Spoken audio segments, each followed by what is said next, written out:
Hello everyone and welcome to the channel. I'm Emmanuel, I'm an A330 pilot, and in this video let's talk about how to obtain an oceanic clearance and what to do with it.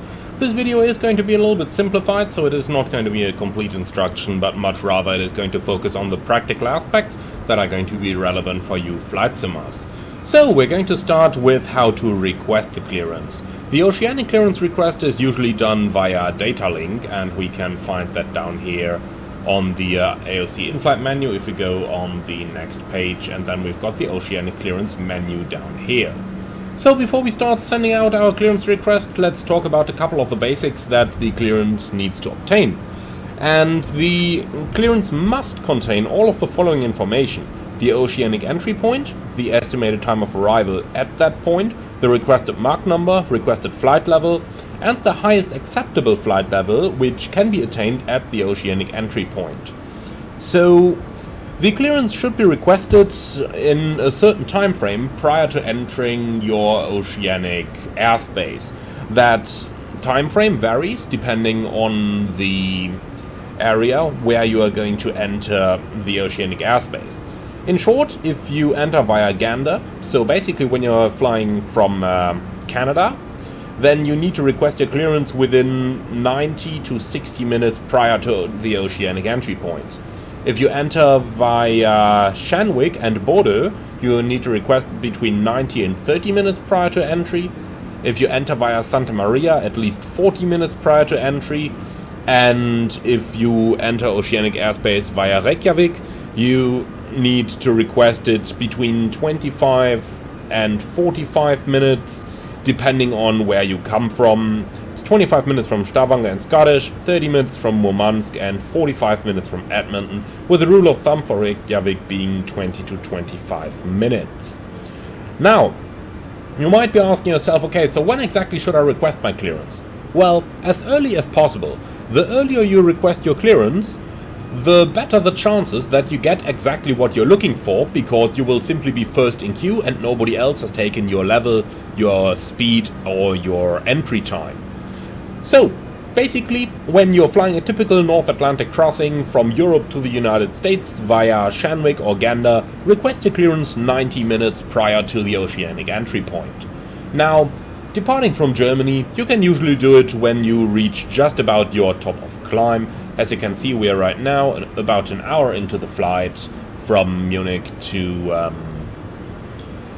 New York, and looking into the FMC, our oceanic entry point Resno is going to be at 16:09 and it is currently 14:48, so we are basically 10 minutes late for our clearance request already. Okay, then let's have a quick look into what we need, and we're going to do that using the mask down here on the FMS. Okay, so this is our AOC Oceanic Clearance Request field. This is a typical one, however do note that normally you have a free text menu available down here as well. I'm not 100% sure as to why that is not the case in the toeless Airbus, but anyway. Also, you don't necessarily need to enter your oceanic track, because ATC has your flight plan. They know which track you want to fly. However, they still want to know the entry point to avoid navigational errors. Okay, so today, as we are flying from Europe to the US, we are going to enter with Shanwick radio, and that means we are going to request our clearance from Shanwick. Our entry point is going to be Resno, and our ETA at Resno, we just set up here, is 16:09. Now, before you make an uplink like this, it is always a good idea just to request the winds once again, to be sure you have the latest wind data available. And here we go, wind data uplink is received. So let's have a quick second look. Here we go, Resno 16:08. Okay, perfect. So, ETA Resno 16:08. Now, we are going to fly on a net track today, so I'm going to enter it. However, in real life you typically don't need to request a certain net, because they have your flight plan, they know what you want to do. What you do need to request, however, is your flight level and your speed. And let's have a look into how to determine the requested flight level and speed today. To do that, we are going to start at the FMS of ourselves. So we're going to start with the speed, because the speed has an influence on the optimum flight level. Now, I'm not going to discuss completely as to when it makes sense to fly faster or slower. However, there is something that I am going to discuss, and that is the speed that your airplane plans to fly. If we have a very quick look into our flight plan, then we can quickly see the Mach number at which we are planned. So as you can see over here, from Brezno, they've planned us at Mach 0.81. That is what our dispatch has determined for our cruise. Now we can see over here our estimated time of arrival, or rather our scheduled time of arrival. So you can see with an on-time departure we're scheduled to be there 20 earlier, and the schedule is 1800. Now I did create the flight plan a little bit earlier, so we aren't going to make 1800 anyway. But like that you can determine, like, do I maybe want to fly a little bit faster or a little bit slower, and that can give you an idea of the speed you want to request. In our case, let's assume that we are flying on time, so we are going to request the speed that our dispatch has determined. And now we can do a little bit of mathematics here with our FMS, in that we can go ahead and simply enter that Mach number over here. Now normally we would have our constant Mach segment up here and we could enter it, but what we can do in the tool is probably just to put 0.82. No? Okay, well that's unfortunate. In the A330 we can simply enter the constant Mach segment over here, and if you do that, then the airplane is going to recalculate the optimum levels. But anyway, we can do it like that as well. So we just determined that 0.81 is the Mach number that we want to fly. So let's enter 0.81. Oh, that's interesting. 0.8. No. Should be 0.81. That's funny. That's not how it should be. This should read 0.81 now. Anyway, you can imagine what we're looking for, so that's fine. Next up, we need to think about the flight level that we want to fly in the oceanic segment. And that is going to be a little bit more interesting, because 90 minutes prior to the entry, it is a little bit harder to determine how high we actually want to be. Now, there are a couple rules of thumbs that you can use though. First of all, we'll start with what we have up here. The optimum flight level in the Airbus 363 in this case is basically the most economical level for now, and this takes the wind and everything into account. That's why it's so important that you do a correct wind uplink. Then we have the recommended maximum flight level, but note this is recommended. You can actually go above it. So the rec max is based on a 0.3 G buffet margin. However, you can go up to 0.2, so you can go a little bit above it. However, you have to ask yourself if that's sensible to do. As a basic rule of thumb, per 10 flight minutes, the optimum is going to increase by 100 feet. So basically, if it reads 363 right now, and we've got 90 minutes to fly, then we are going to gain, well, you can do the mathematics right now. And that tells us that in about 90 minutes time from now, we're going to get an increase, well, 100 feet per 10 minutes, so 900 feet increase, means the optimum is going to be 372 by the time that we enter the North Atlantic track. So 370 would be our preferred flight level.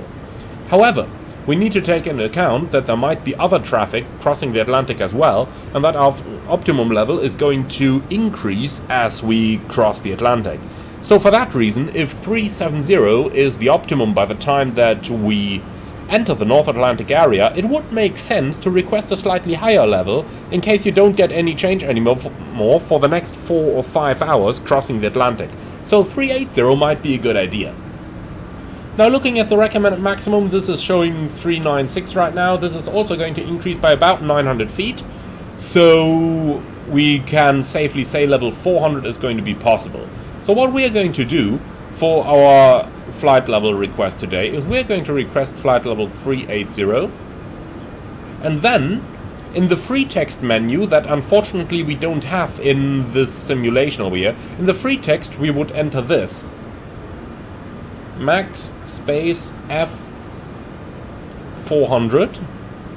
So like that, we could tell the controller that we're able to accept anything up to flight level 400. Now, if you don't enter the maximum flight level, then they will assume that your requested level is the maximum level. So you can basically do it like this, and then you would go ahead and send away your clearance. Now let's do that, and assume that they are going to work on it. When the clearance request is sent, it is going to take a little while, depending on where you are. Now, you are going to get a response pretty quickly that is going to indicate that your message has been received. Usually this comes within just a matter of seconds. And the response basically, when it comes from Shanwick, would read, request received, if no clearance within 15 minutes, contact Shanwick by voice. In Gander it usually says, if no clearance received within 30 minutes of Oceanic entry point, revert to voice procedures, end of message. And in Reykjavik, Bodo and Santa Maria it says, if no clearance within 15 minutes, revert to voice procedures.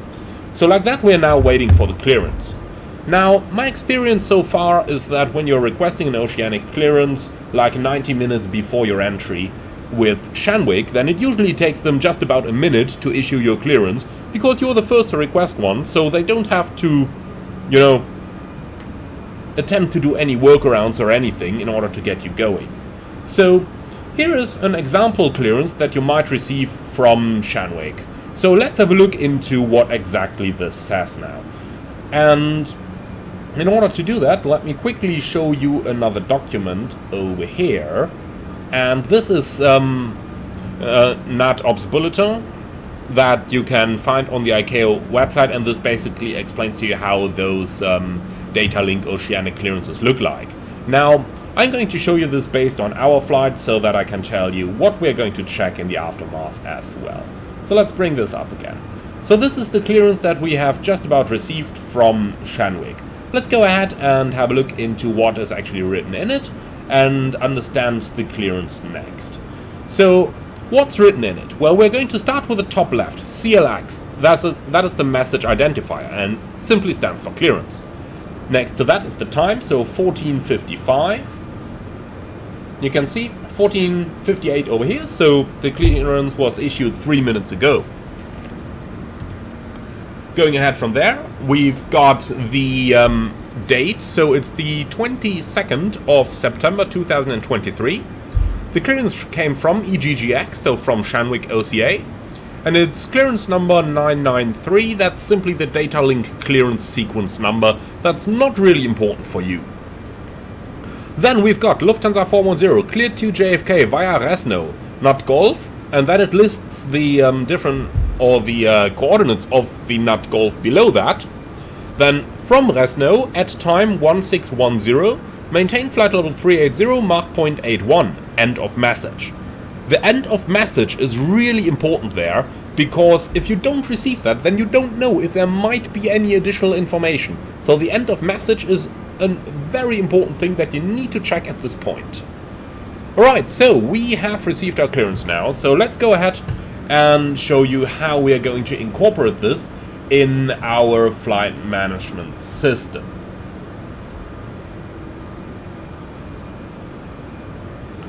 Okay, so first of all, let's go ahead and check the coordinates of our clearance once more in order to make sure that we really have what we are supposed to have. And we're going to do this pretty much the same way as we did on the ground already in the preparations earlier. So, let's go forward to our entry point, Resno. Now you can say that over here it now says 1608 and our clearance reads 1610. Now, a difference of up to 2 minutes is acceptable for the estimated time of arrival at Resno or at your Oceanic entry. More than 2 minutes and you need to request a new clearance. The controllers in Shannon ATC, note Shannon, not Shanwick, so the controllers before you actually enter the Shanwick airspace, they are actually very aware of those entry times, and ATC is checking that you actually meet them as well. And if you are close to deviate from them, then you are going to be contacted and they will ask for an estimate, and if applicable, they might even arrange a new clearance for you. Now, what you can always do if you're unsure, you can always go to the RTA page, unfortunately not simulated here in the TOLAs it seems, and you can always enter the estimated time at your fix. However, if it is within 2 minutes, then you don't need to worry about it too much. So then, according to the clearance, we are coming from Resno, then via Nut Golf, and that consists of 56 north, 20 west. So we've got 5620, then it is 57 north, 30 west, 5730. Then we've got 57 north, 40 west, which we've got over here as well, and then 56 north, 50 west, and then towards Janjo, and we have that up here as well. So from Resno at time 1610, that is what we are expecting. Maintain flight level 380. So let's quickly go into the steps menu and make sure that we actually got Resno at flight level 380. We have that over here. And then Mach 0.81. Now, as I mentioned, in real life we'd have the constant Mach segment menu over here, so we would enter Mach 0.81 from there as well. In your simulator, if you cannot do that, if you are left with it like I am right now, then you should use selected speed in order to fly your Mach number from Resno onwards, and that is for the simple reason that using selected speeds the FMS is going to calculate the correct times. But most importantly, if just because it says Mach 0.82 over here, you don't know if that is Mach 0.816 or Mach 0.824. All of that would be rounded to 0.82, so you might be flying a different speed than what you're cleared for, and for that reason it is very important that you fly the exact Mach number and not just the rounded Mach number. Alright, that is basically our Oceanic clearance requested and our Oceanic clearance received, and how we would incorporate and check that after it's been received. Now, both pilots are going to do that check independent of one another, so that you've got the independent cross-check in, and that is basically going to be the entire procedure. I do hope you found this one interesting. If you did, then do let me know in the comments below. I'm very much looking forward to hearing from what you think about this.